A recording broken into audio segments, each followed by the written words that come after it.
Сәлем достар, бүгін мен сіздермен ерекше рецептпен бөліскелі отырмын. Міндетті түрде дайындап көріңіздер. Интернетте хит болған беляши. Міндетті түрде дайындап көріңіздер. Видеоны соңына дейін көріп, қолдап кетіңіздер. Тіркелмеген болсаңыздар, тіркеліп алыңыздар. Алдағы уақытта көптеген рецепттер салатын боламын. Сол үшін қоңырауша белгісін басып қойыңыздар. Бірінші болып шыққан видеомды көруіңіз үшін. Ал енді бисмиллах деп жұмысымызды бастайық. Картошкамызды ашып, тазалап, жуып алдым. Осылай 4 картошка алдым. Орташа өздеріңіздің қалауларыңызға байланысты көптеу жасаймын десеңіздер, көптеу алсаңыздар да болады. Мен орташа 8-9 беляши шығатындай алдым. Енді барлығын салып, су құйып, қайнататын боламыз. Яғни пісіріп аламыз картошкаларымызды. Енді суын төгіп жібермейміз. Картошкамызды осылай езіп аламыз, жақсылап езіп. Суымыз жылы болғаннан кейін суып қалмау керек. Құйып 200 мл суымызды құйып, картошка қайнаған суды құятын боламыз. Енді 1 шай қасықта тұз, 1 ас қасықта құмшекер және де 1 жұмыртқаны салып, жақсылап араластырып аламыз. 20 мл өсімдік майын қостым. Енді 1 шай қасықта дрож салып, жақсылап араластырып, ұн қосып, қамыр илейтін боламыз. Ұнды керегінше қосасыздар, бірақ қатты қылып қоймайсыздар. Толық рецепті описание бөлімінде қалдыратын боламын. Сұрақтарыңыз болса, комментарияға жазсаңыздар, міндетті түрде жауап беретін боламын. Ұнымызды осылай аз-аздан қоса отырып, қамыр илеп алатын боламыз. Өте жабысқақ болады бұл. Сол себепті ұнды көптеу қоса бересіздер. Қосып болғаннан кейін тағы да қолдарыңызға жабысып жатса, тағы да аздап май қосып, осылай илеп аласыздар.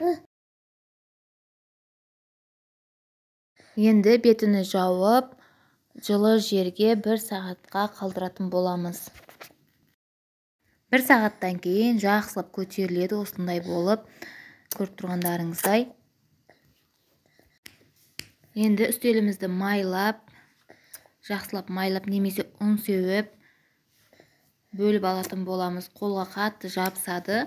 Сол үшін ұнды көптеу қолдана беріңіздер. Мен майлаған едім, жабысып қалды. Содан кейін ұнды сеуіп, осылай ұнның көмегімен бөліп алдым.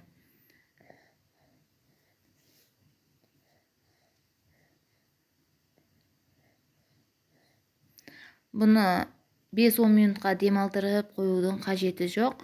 Өзі де әдемі піседі енді. Жасап көрсеңіздер, білесіздер. Жайып болғаннан кейін сразу пісіріп алсаңыздар болады. Өте жұп-жұмсақ үлпілдек болып шығады. Енді пішіне болып. Барлығын осылай бірдей етіп, домалақ етіп жайып алдым. Енді майымызды қойып, қызғаннан кейін пісіріп алатын боламыз.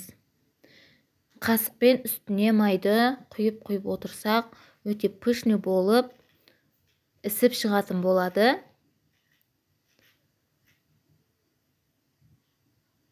Отбасыңызда барлығына ұнайды деген ойдамын. Бұдан кейін ешқандай пирожки жасамайтын боласыз.